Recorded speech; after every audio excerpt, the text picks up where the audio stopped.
What's up, y'all? Been binge watching a lot of old VC videos. Got me thinking how much I miss the VC. And honestly, recording this video, just bullshitting, thinking what to do, And maybe it'll be followed up by a lot of other VC videos. Maybe it won't. We'll see. So don't pay any mind on how the camera's set up. This is all just for fun. Trying to see how it goes. I'm aging. I used to make VC videos. It's been like a hiatus of I don't know how many years. I don't know. Time's kind of an illusion thing to me after COVID. Life has happened, lots changed. I won't bother bearing all the details in one video. I feel like if I were to come back to the VC, I can just let it pan out itself with future videos, content. So yeah. But right now, what we have in the background is Sir Doug and the Genuine Texas Cosmic Groove. The film by Jonah Patowski, a good friend of mine who I was able to interview for this video, in honor of this movie, when I had a radio station in the town I grew up in. This was a great film about one only Doug Somm, who I'm a fiend for. I will always be on the hunt for his records. But it's a great film. You should watch it if you haven't seen it. It's on Amazon. But the DVD's available too. It's a really good film about the life and times of Doug Somm. So yeah, I've been to the Austin Record Show this year. I've been going there for maybe 10 years, 11 years, shopping there, and finally decided to vend. I've never vended there, so I vended there, bought some records. I wasn't supposed to, but I kind of had to. One of the records, I thought I'd show. So that's what all these records are going to be. I figured that was the easiest thing to do, because there's so many records I bought within the past years that since I've done VC videos, but not as many as you would think.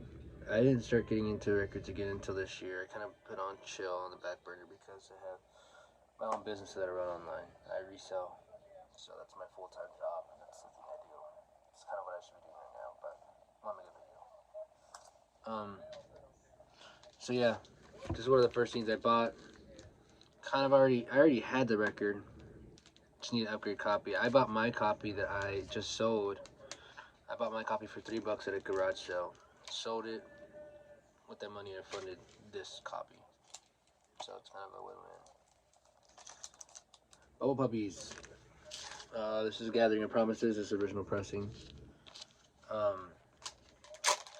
What makes my copy kind of unique is the story that goes with it. So, as I mentioned before, I resell for a living, my full-time job. One day I go into the thrift, this is maybe earlier this year, and my uncle goes there too. And my uncle says, hey, you like band stuff? Because some of the stuff that I resell or keep for myself, it's band related. Memorabilia, little niche stuff like that, I go, yeah, dude. He goes, here, take this. And he gives me a manila envelope, and it's filled with all these pictures of family stuff and letters from a family and to a family. And I'm like, well, what the fuck do I need this shit for? And then I'm going through the pictures, and I'm realizing, holy shit. Pictures of Bubble Puppy. Promo pictures of Bubble Puppy. This is Demian. This is members of Bubble Puppy's side project. They formed this band called Demian. That's how you pronounce it. And then band photos. I'm like, holy shit, this is crazy. Photos of Todd Potter, who's also in Demian. So I go through stuff and I realize there's an address on all these things, and some of these are personal photos, some of these are personal family letters, and I'm like, okay, I don't need this. It's kind of wrong. So I go searching through, ironically, Jonah Patowski, who puts me in contact with Todd Potter from the band Bubble Puppy, plays guitar. Todd's still around. Lives not that far from me. And we exchange contact information. Basically, what goes is, I don't know if I can go into detail, but someone close to Todd lost a storage unit. It was filled with personal belongings, and Todd has close relation to them, so yeah. Todd said, if you can just give me that personal stuff back, I'll sign that stuff so you can sell it. I'm not gonna sell it, Todd. I'm gonna keep it. what I am a nerd for. I'm a fan of yours, so we have to meet up for that soon. So then, yeah, that was at the record show. I got that for $20 at the record shop. You can believe it or not. Well, one of the copies I had. I ended up with 3 copies at the time. Here's a record I was looking for pretty religiously at the show. I found a copy, then I sold it because I found another copy that was sealed for the same price, so I sold it for the price I got it for. This is Stevie Wonder's "In Squared Circle." I can thank Spotify uh, Shuffle for this. This is a record. This is a man who has a strong catalog to his name for decades. Not just, I don't know any other artist that has had that strong of a catalog that goes into the decades. But that's Stevie Wonder for you. My copy was sealed. I had another copy that I just bought at the record show that was open for $15. I found a sealed copy for $15. Sold the open copy for $15. I forgot that when you buy these glossy covers sealed, you run the risk of getting this happen to them. Which I don't mind. Kind of is annoying, but I wanted a mint copy to play. So that's what I got. Not a mint copy to look at. This is a great record. If you haven't heard this record, it's great. It's Stevie Wonder doing a lot of digital stuff at the time. This is 1985 when this record came out, so it's a lot of digital sounds, like keyboard synthesizers. But Stevie Wonder is a guy who he didn't try to cater to the crowd, but if it was of the time, he was going to cater to the crowd, which almost always is never a good thing. It's, nobody wants to hear, what would this band sound like if this, since this is out now, like when Kiss went disco, basically, all this shit, they were catering to the crowd at the time. But when Stevie Wonder does it, he does it in a way that you forget that he's doing that, and it also doesn't come off as trying too hard. It comes off as this motherfucker's been doing this style for years, and we just never realize it. And I'm almost positive that's what it is. That's the case almost all the time. Stevie Wonder's amazing. He is amazing. He is a guru when it comes to music in any shape or form. When it comes to writing it, when it comes to arranging it, this man, I trust what this man does. If I see his name on a record, I will listen to it because I just trust him. There's a reason why he's Stevie Wonder. He's one of the greatest to me. He's up there with Bowie. He's up there with Prince. He's up there with Michael Jackson for me. I just trust him when it comes to making music. So yeah, Stevie Wonder. Here's a record that I have been looking for a while that I almost bought a copy of for $50, and then someone had this for $5, I think. I'm glad I didn't get the $50 one. This is Johnny Winter. This is the Progressive Blues Experiment. I have not listened to this album in full. I've listened bits and pieces of it. I grew up loving his tribute to Muddy on here. This is a tribute. There's a song on here called "Tribute to Muddy," which is him doing one of my favorite blues numbers of all time, Catfish Blues. Love that back cover. Johnny Winter, another Texas legend. One day I'm going to go through my Texas catalog and show y'all. That's kind of what I mainly focus on and buy now is Texas-related music. That's the stuff I kind of fiend for. That's the stuff that, even with clothes, too, I do buy and sell and collect a lot of vintage clothes. Doing it before, right when I left the VC, I think I had started doing it. And, yeah, most of the specialists is in Texas stuff. So some of these are going to be Texas related, like this one right here. On the first day I was leaving, this guy had a booth, and I was like, let me go check his booth out. Something told me to check it out. I'm glad I did, because I found this for $15. This is Ed Hall, Love Spoke Here. Ed Hall is a band from Austin. They're really cool.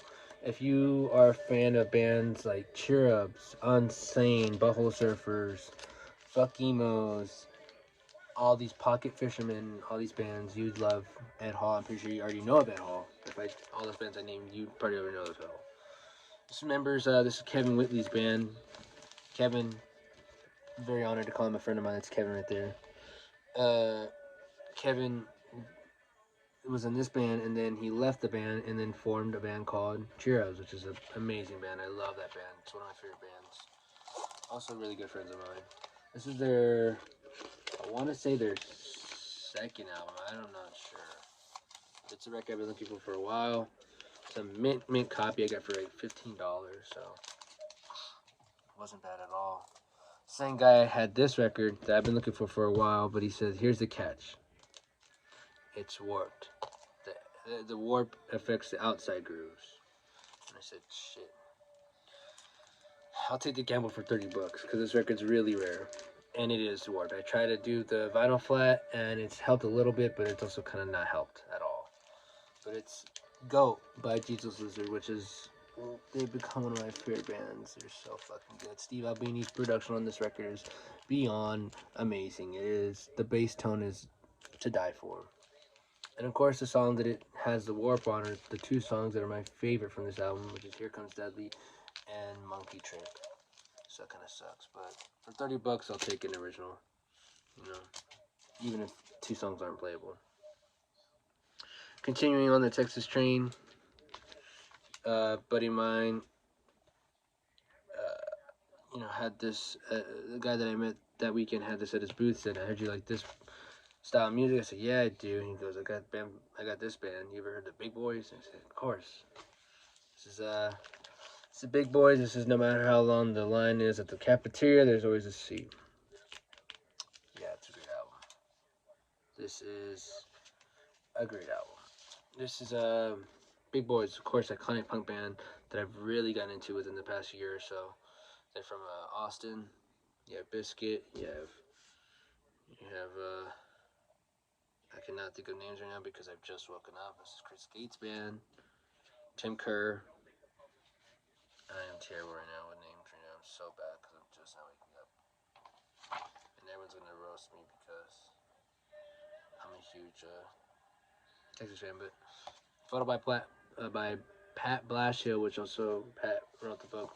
Texas is the Reason. Texas. Pat is a photographer who wrote the book Texas is the Reason. Pat's a great friend of mine. I love Pat. He's super cool. One of my good friends that I met.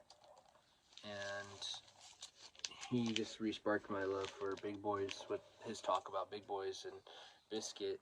Also, this album's produced by Spot. Rest in peace to Spot. Spot, I found out recently, produced a record from my hometown, which is crazy because it's not that big. But at one point, it was cool. I guess it's so cool in some ways. But buddy next to that guy, who I go to every year at the convention, his name's Larry. He goes, "Hey Jay, got some $5 Texas records." And he knows I love Texas records. I love Americana records. For $5, I love them. This is a Good Hearted Woman by Waylon Jennings. This is original on RCA, the Dynaflex. Which, if you don't know what the Dynaflex was a way for RCA to show the advancements of vinyl at the time. They were trying to go for the new sound. It's not vinyl, it's Dynaflex. Reality was RCA was putting out. My theory is, I feel like this is the true theory. RCA had a lot of records to be put out around that time, from all genres. All the artists were putting out albums like crazy. Like, it was just nonstop. Waylon Jennings, David Bowie, Iggy Pop, all these people were putting out 2 albums a year, 3 albums a year sometimes. And they just had to cut back on the cost of pressing vinyl, so they had to do what they thought was going to save them money, and that was Dynaflex. But in reality, it was just like really cost efficient. Like, it's not, just flimsy records. But anyways, that's besides the point. This is a record I didn't have. Good Hearted Woman is such a great song. I love this cover too. For $5, and it's kind of a harder record to find. These catalog records are getting harder and harder to find. Old ones.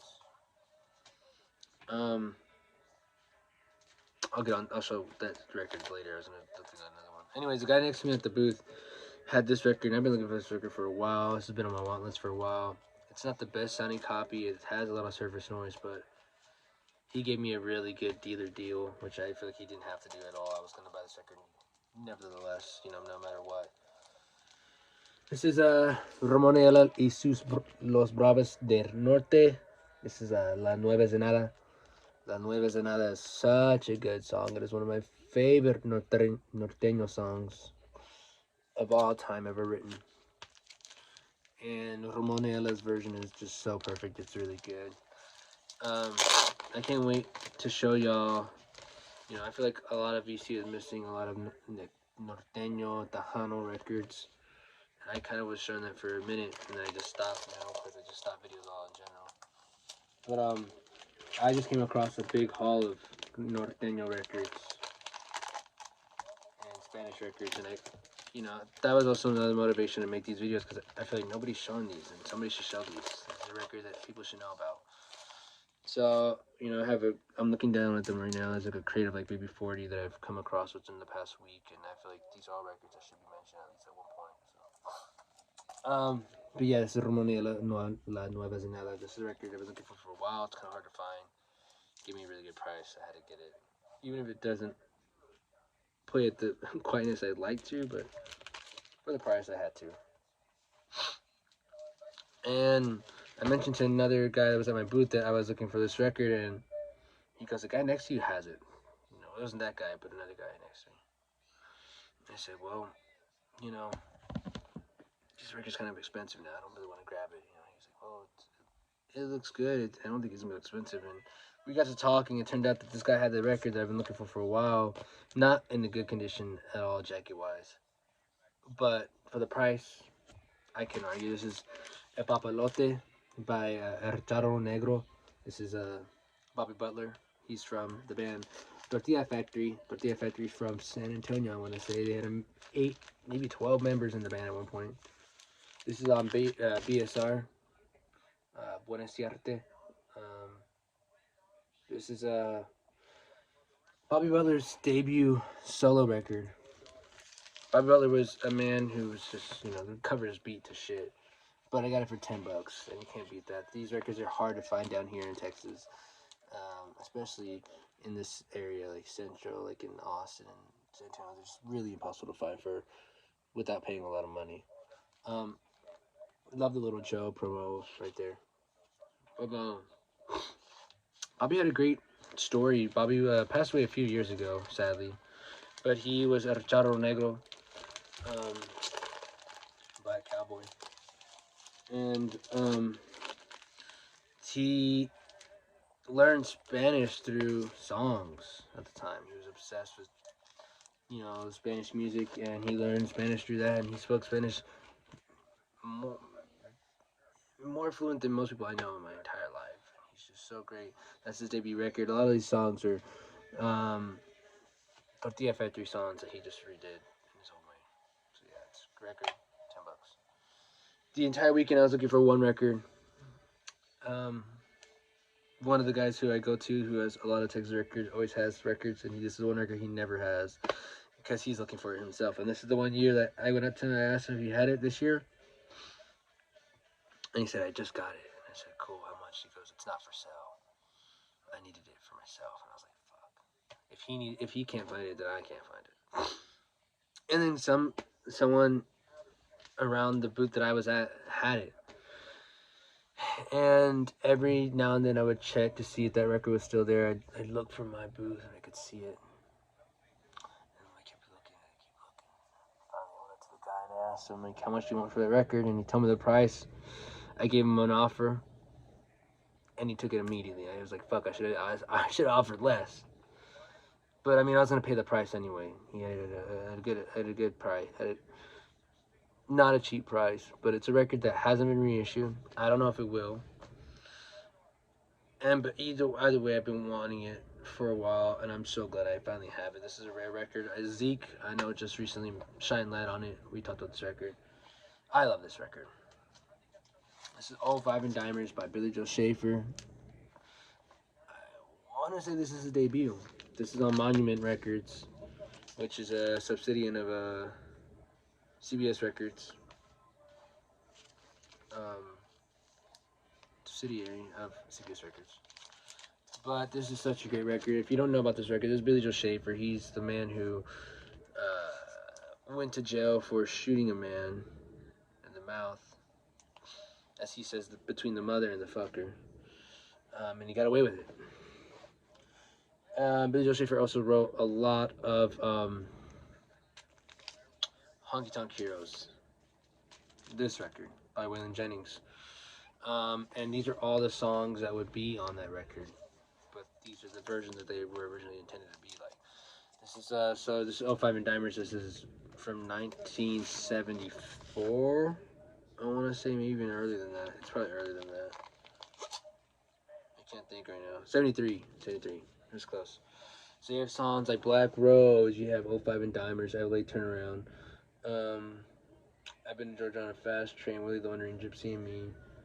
You know, all these songs are written in when Jennings later used them for Honky Tonk Heroes.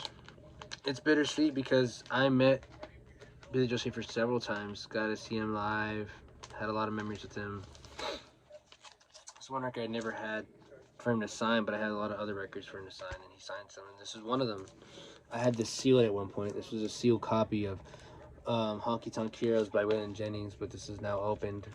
And I opened it because I met him and I got him to sign it right there. And, man, I miss him. But, he was signing this record, and this drunk guy went up to him while he's signing, and he goes, Billy Joe, you're on the, what are you doing signing the record? You're on the record? That's the Willam Jennings record. And Billy Joe looked at him and he said, yeah, I'm on the damn thing. And the guy said, whoa, I didn't know that. And he walked away. And then Billy Joe looked at me and he said, I had to punch that motherfucker in the fucking throat. And I tried so hard not to laugh, but I laughed. And that was the last memory I have of Billy Joe Shaver, was him saying that. And that's Billy Joe in in summary. He just didn't give a shit. This man had a lot on his shoulders coming into this world. The man was not supposed to be born. I'm not going to bore you with the story, but you should watch Tales from the Tour Bus, the Mike Judge show. It's really great. They have a funk season, and they have Americana singer-songwriter season, and he's on one of the episodes, and it's his whole life story. It's such a good story to be told, such a good show. But yeah, I'm glad I got the one record I was looking for the entire show. 05 and Dimers. Original pressing. Really clean. Not easy to come by, so yeah. There you go. Thank you for watching. I hope everyone's doing well. Like I said, I don't know what this is going to lead to, if this is going to lead to more videos or not. I would like for it to, but time-wise, I don't know if it will work out. But we'll see. But I hope everyone's doing good. Take care. Be safe. And be kind to people, you know. Life's really short. The world's crazy. Yeah. Shout out to Zeke. Shout out to all these people that have been watching the videos again and making me realize how much I miss the videos. So, Zeke, watching old Lazarus videos who I just found out is now back, which is crazy because I remember for a long time he wasn't on VC, so it's just like, you know, watch a lot of old rerun videos. Steve, Harmless Rebel, all these people. So yeah, y'all take care, be safe, be good to one another. Peace.